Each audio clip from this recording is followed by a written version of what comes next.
Hey, and welcome back to the All My Love Lucy podcast. This is episode number 36. It is audio again. I think we're going to come back to video after Christmas. There's just a lot going on. So hopefully y'all are okay with this, but I wanted to keep rolling out episodes because we have so many letters to get through. And we are just now in October of 1944. So I wanted to keep rolling these out. And until Megan and I can get back together, this is the fastest way to do it, but also to make sure that we are providing an episode every week.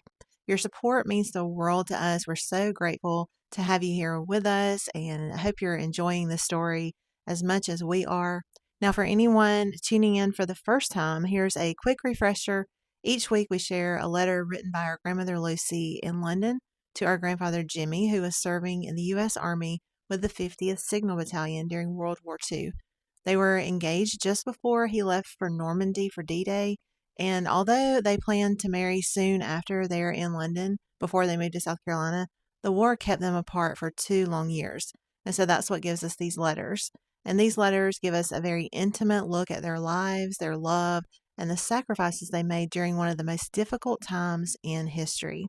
Today, we have another 2-page letter. So this is going to be a little bit lengthier than normal, but today we're diving into one of Lucy's most playful, tender, and heartfelt letters yet. It's full of humor and longing, but also rationing and some of those little rituals that kept them connected while they were apart. So grab a cup of tea or your beverage of choice and grab your blanket, get comfortable, and let's step back into London 1944 with Lucy. October 6, 1944. My darling Jimmie, I was so happy to receive your lovely letter dated October 3rd, as it was exactly a week ago since I received the previous one dated September 24th, and I was naturally getting very anxious about you. So, first off, I just want to point out that they were writing each other on the exact same day from last time. Her letter last time was dated October 3rd, and here she's saying his letter was also dated October 3rd. I'm surprised she didn't mention that, but I thought I would point that out.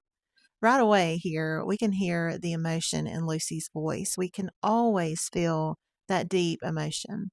Now, a week doesn't sound like very long to us now to be away from someone, but during wartime, that silence could feel endless.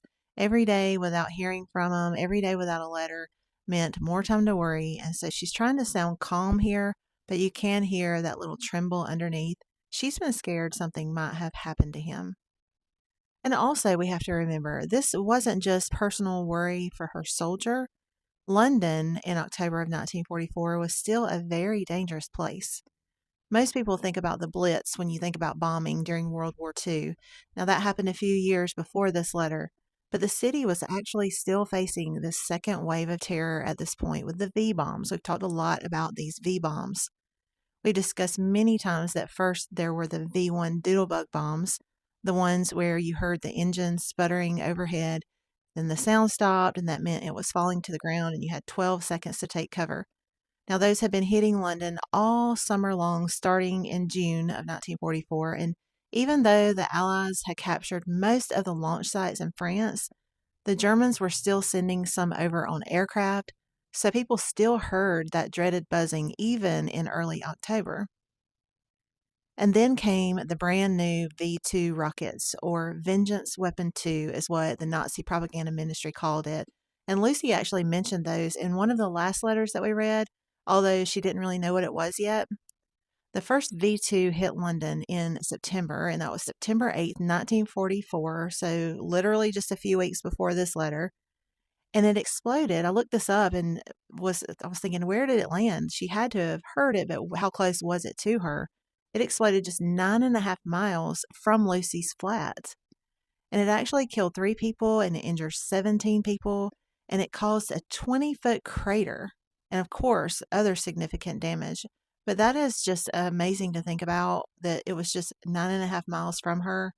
Not very far. These V2s came with no warning at all, no sirens, no buzzing sound, as it flew faster than sound. It was just a sudden, massive explosion. They were the world's first long-range guided ballistic missile, which is the ancestor of what we have today. And just to clarify something interesting about the V2 rockets, the British government didn't publicly admit that these rockets even existed until November of 1944. But Lucy mentions them in, I think, maybe a couple of letters ago, sometime in September, calling them mystery explosions without really knowing what was causing them. She wouldn't have read that in the newspaper because the newspapers were not allowed to talk about them yet. But ordinary Londoners like Lucy were not stupid. These explosions were massive. There was no warning. And of course, rumors would be spreading really fast. And people talked, and neighbors would compare notes. And people were quietly saying what they suspected. So if you remember, Lucy actually says that the mysterious explosions were probably some sort of V2. So she was basically repeating probably what everyone that she talked to in London was whispering at the time, even though it wasn't officially acknowledged yet. And just for some perspective of how much is going to happen with these V2s, we talked about that Lucy and Jimmie both still have a lot of war to endure. Germany ended up launching almost 3,000 of these V2s against England, France, and Belgium, and specifically from September 8th of 1944 to March 27th of 1945, there were over 500 total strikes on London with these V2s, killing over 2,700 civilians and injuring thousands more. That is insane to me. So for those few months, September to March, that's a lot to endure and to go through. So Lucy is still living in this atmosphere of these explosions, this unpredictable danger, and general wartime tension going around all around her. And on top of that, bringing it back personally to her, she hasn't heard from the man she loves in a week now. So that combination makes her anxiety make perfect sense here. And then on Jimmie's side of things, we talked a lot about that last time. He's in the 50th Signal Battalion. He's constantly moving with the front lines, setting up and repairing communication systems, often right behind the fighting. And as we learned last episode, the Battle of Aachen is going on at this moment. So letter delays were very normal. It didn't necessarily mean that anything was wrong, but of course, Lucy had no way of knowing that. So, to sum it up here, in this very first part of this letter, Lucy is telling us, I've been scared, I've been waiting, and hearing from Jimmie is the biggest relief. And when you think about the bombs still hitting the city and Jimmie working so close to the fighting, this little opening of the letter suddenly carries an enormous amount of emotional weight. She goes on to say, I am so glad my darling was able to see a good picture show, and I wish I could have been with you. This line right here is short, but it carries a lot of heart and gives you kind of a picture of what's going on at this time. You can really feel how much she misses the simple everyday experiences with Jimmie, going to the movies. She's grateful that he got this tiny moment of escape, but it also reminds her of everything that they can't share together right now. And during the war, movies were not just entertainment. They were kind of like a therapy. Londoners went to the cinema even when bombs were falling, going through all of that. And for soldiers in Europe, especially someone like Jimmie in the 50th Signal Battalion, getting to see a film was a big deal.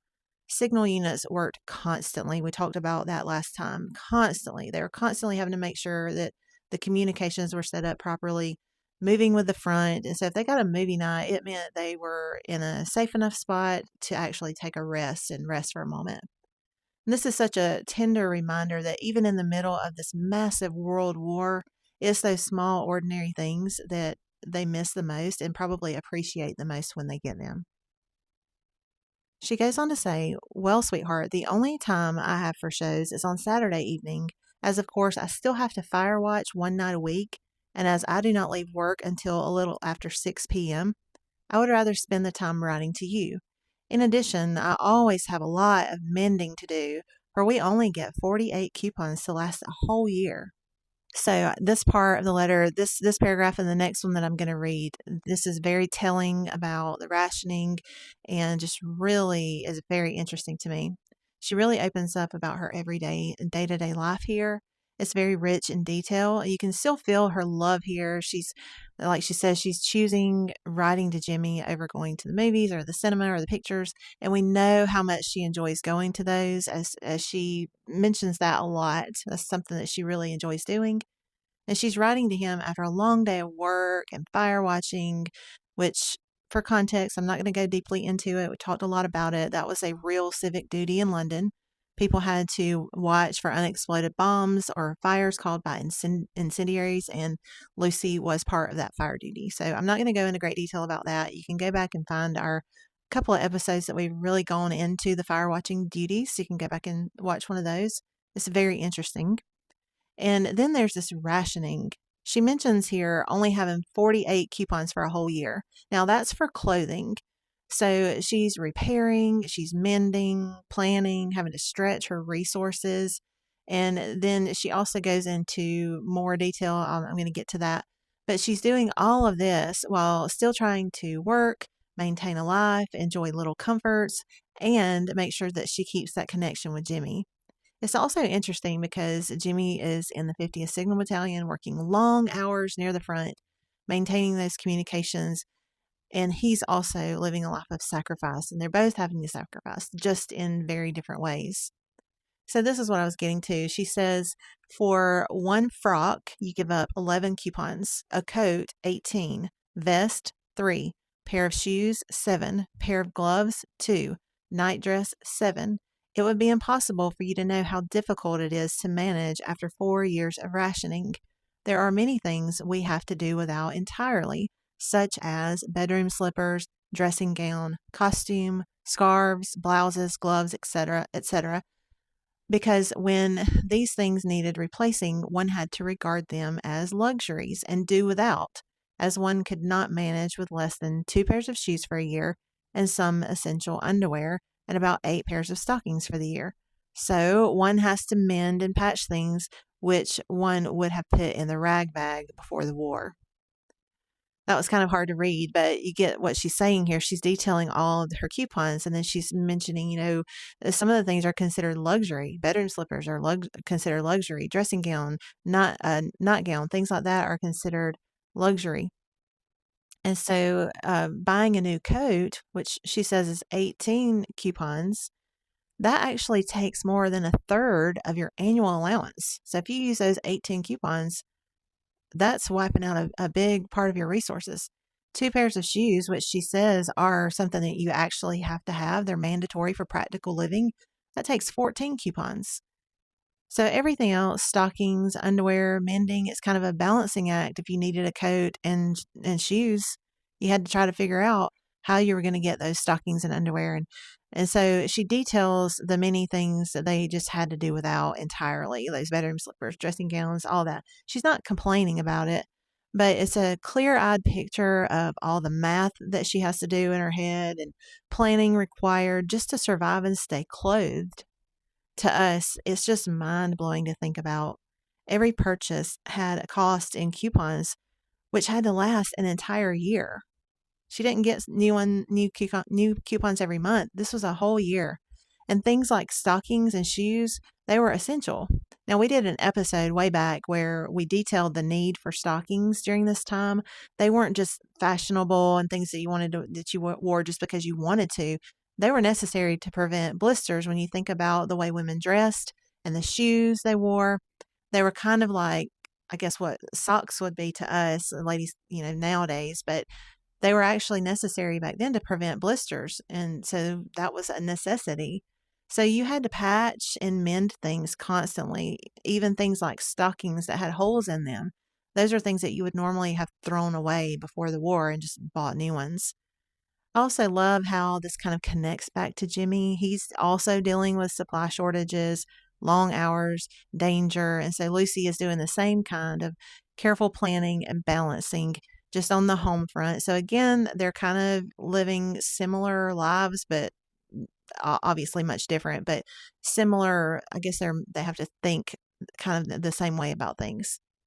This paragraph really shows the hidden work of love and survival, counting coupons, mending clothes, making sure that they're still living a meaningful life, keeping love alive despite everything going on. It's just a beautiful insight to that part of their world at this time. She continues, well, my precious darling, I'm sure you have heard enough about rationing and would rather I talked about us instead. I am always thinking about you and even dream of you at night. Every day I look at your picture and wear it on my frock, and I'm still thrilled with my beautiful ring.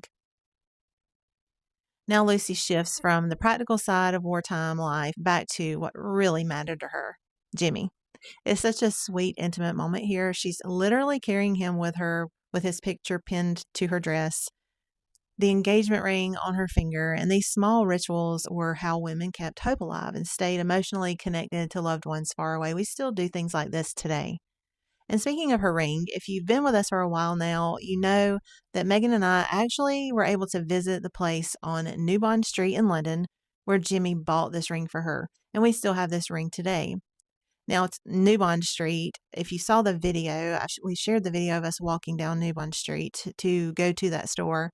But it is famous today for luxury shops and designer brands. But in 1944, it was a very different scene. London was still under blackout rules, recovering from bombing, and rationing was in full effect. But jewelers were still open for those lucky enough to afford that kind of jewelry. So it's amazing to think about in the middle of a war torn city, Jimmie picked out a ring that Lucy would treasure every single day, wearing it while she was pinning his picture to her dress. And now we still have this treasure today with us. This ring that bridged hundreds of miles between them during this time, these small rituals, dreaming of him, wearing his ring, keeping the picture close. They were all how she kept him close to her, even as the war kept them apart. She goes on to say, "You know, darling, I don't even go dancing now because I don't want anyone to take your place for a moment. You see, I think I'm so lucky in having met someone as nice as you. And if we do without the excitement of having dates with someone else now, I'm sure we're going to be a lot happier later because we shall have no regrets and feel worthy of each other. You know, darling, I realize that it may be harder for you, perhaps, than me to live up to such ideals. But I do believe the best things in life have to be paid for by making some sort of sacrifice. And when I think of the wonderful happiness I'm sure we are going to have together, it seems well worth waiting for. What do you think about it?" This paragraph, man, it just really shows her heart here. She really opens up about her values and her devotion to Jimmie. It's so tender. She's choosing not to go out, not to meet anyone else because of her love for him. But it's not just loyalty, it's also optimism. She believes that these sacrifices now will make their future happiness even sweeter. And let's remember what social life was like at this moment in time, 1944, in October 1944. Dancing, dates, they were limited. There was all the rationing going on, blackout rules, and of course, the ever present shadow of war with the bombs. So, choosing to skip these things wasn't just emotional, it was kind of fit the rhythm of wartime life, but it was also when you had an opportunity to go dancing, go to the movies, go on dates, if you had the opportunity to do that and you didn't do it, that was a sacrifice then. That was definitely a sacrifice for her, especially. We know she was a very social person. She enjoyed things like that. And she and Jimmie, we have found out that she and Jimmie actually met at a dance. So she really enjoyed that social life. Now, from Jimmie's perspective, stationed with the 50th Signal Battalion, hearing this would have probably been a huge comfort to him. He's out there facing danger, long hours, separation from her, but knowing and reading this, that Lucy is declaring her loyalty to him, she's thinking of him, she's making sacrifices to preserve their bond, that would be incredibly grounding for him. I can imagine that that would give him great comfort. And I love that she asks, "What do you think about it?" She's kind of inviting him into the conversation, even across hundreds of miles. But I also feel that maybe she's asking for some reassurance that he is committed to the same faithfulness and loyalty that she is. Either way, and it may be a little of both, but it's an intimate two-way connection that's keeping their love alive despite all the obstacles that they're both facing. She says, "I hope you have received the proof of my picture by now and that you liked it. Jimmie, darling, I have something to tell you. Can you guess what? Well, I still love that old boy very much. Do you think he will be tired of hearing it by now, as I have said it so often? If he were here this moment, I wouldn't have to tell him. I would just hug him, kiss his dimple, even if it were covered with a raspy beard and felt like a pincushion. And do you know what I would do if he didn't like it? Why, I'd bite his ears and pluck out his eyebrows. Do you know I'm feeling wickedly sentimental because I am so happy at having heard from you. So I had better stop before you think I'm nuts. I must go to bed and take your letter with me and pretend it's you. This is one of the sweetest and funniest lines or paragraphs in Lucy's letters. It's her emotion, it's her humor, it's sentimental, she's cheeky, she's funny, and we're seeing more and more and more of her personality shining through these letters. I told you her mood is changing. We're seeing more details about her life. We're seeing more of her personality shining through. This really right here shows how much she misses the physical closeness between them, but it just is really special. I love this part of the letter. The hugging, the kissing, even his scratchy beard. When she says she's wickedly sentimental because she's so happy to have heard from him, that's such a real vulnerable moment. And she's also kind of calling herself out, knowing that this is kind of a little extreme for her usual letter content. And so she wants him to know, hey, I know I sound nuts. I know I sound kind of crazy. I know how I sound right now. But either way, I'm so happy to have heard from you. This is how I feel. So I love that. I love how vulnerable she is and how she expresses herself here. And then she says she's going to take his letter to bed and pretend it's him. And we also know that she takes his photo to bed also, or puts it beside her bed also. And so then she has talked about sending him her portrait. And we have to imagine how precious that would be to him, how precious a photo would be during that time. It wouldn't be like sending a selfie to someone. This was a studio portrait that she really took the time to make sure to send to him. And so, as for Jimmie serving over there in Germany under constant stress, getting letters like this would have been such a major morale boost. I can just imagine how much all of this made him smile and laugh in the middle of a very, very dark place. He's exhausted. He's moving with the troops. He's repairing communication lines under fire sometimes. And then he opens this letter, which is full of humor and affection and a little eyebrow plucking mischief, which is hilarious. It must have been like a breath of fresh air from home while he's reading this. And again, this is just a perfect snapshot of how they kept their connection alive, how they made it through this with tenderness, with flirting, with laughter. Even in a war, they managed to be utterly, beautifully in love. And that's what makes their story so incredibly special. She closes the letter with, "Good night, my dear darling, and take great care of yourself. With all my love from your very own Lucy." And Lucy always closes her letters this way, and she always writes X's after her name. She always writes 6 small ones and then a big one. And that's her little ritual. And so each letter ends with this signature pattern of kisses. I'm guessing the small ones are like little quick pecks, and then the big one is a full heartfelt kiss. I guess that's what it kind of seems like to me. But it wasn't just cute, it had real meaning for Jimmie. Imagine being far from home in Europe under constant stress and reading this consistent, loving ending every single time you get a letter. It's that tiny ritual that keeps their bond alive. It gives him comfort, a repeated pattern that he could count on. And the words themselves, with all my love from your very own Lucy, always must remind him of the unique, irreplaceable connection that they share. It's a beautiful, simple ending that she always puts on her letters that carries so much weight, especially in the middle of the war. And so that wraps up today's deep dive into Lucy's letter.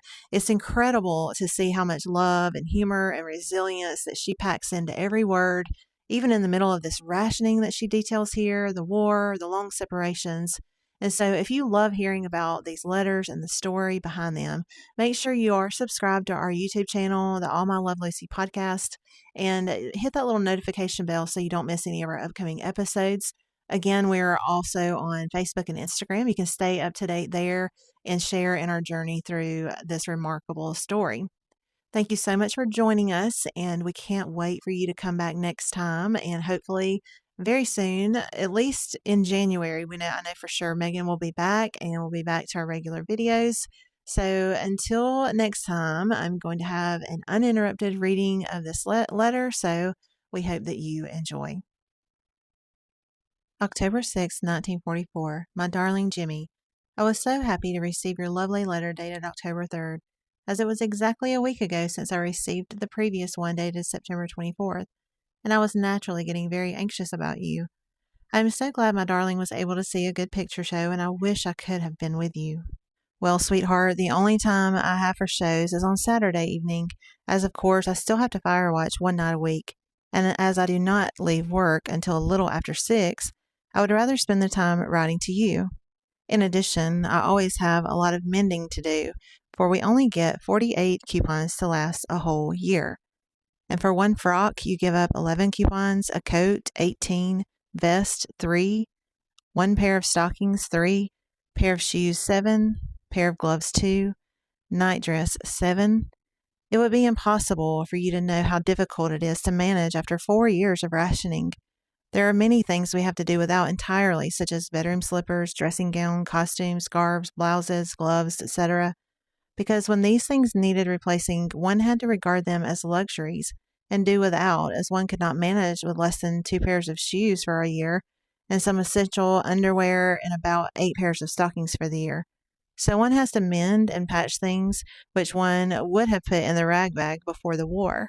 Well, my precious darling, I'm sure you have heard enough about rationing and would rather I talked about us instead. I am always thinking about you and even dream of you at night. Every day I look at your picture and wear it on my frock, and I am still thrilled with my beautiful ring. You know, darling, I don't even go dancing now because I don't want anyone to take your place for a moment. You see, I think I am so lucky in having met someone as nice as you, and if we do without the excitement of having dates with someone else now, I'm sure we are going to be a lot happier later because we shall have no regrets and feel worthy of each other. You know, darling, I realize that it may be harder for you perhaps than me to live up to such ideals, but I do believe the best things in life have to be paid for by making some sort of sacrifice. And when I think of the wonderful happiness I'm sure we are going to have together, it seems well worth waiting for. What do you think about it? I hope you have received the proof of my picture by now, and that you liked it. Jimmie, darling, I have something to tell you. Can you guess what? Well, I still love that old boy very much. Do you think he will be tired of hearing it by now, as I've said it so often? If he were here this moment, I wouldn't have to tell him. I would just hug him, kiss his dimple, even if it were covered with a raspy beard and felt like a pincushion. And do you know what I would do if he didn't like it? Why, I'd bite his ears and pluck out his eyebrows. Do you know I'm feeling wickedly sentimental because I'm so happy at having heard from you. So I had better stop before you think I'm nuts. I must go to bed and take your letter with me and pretend it's you. Good night, my dear darling, and take great care of yourself with all my love from your very own Lucy.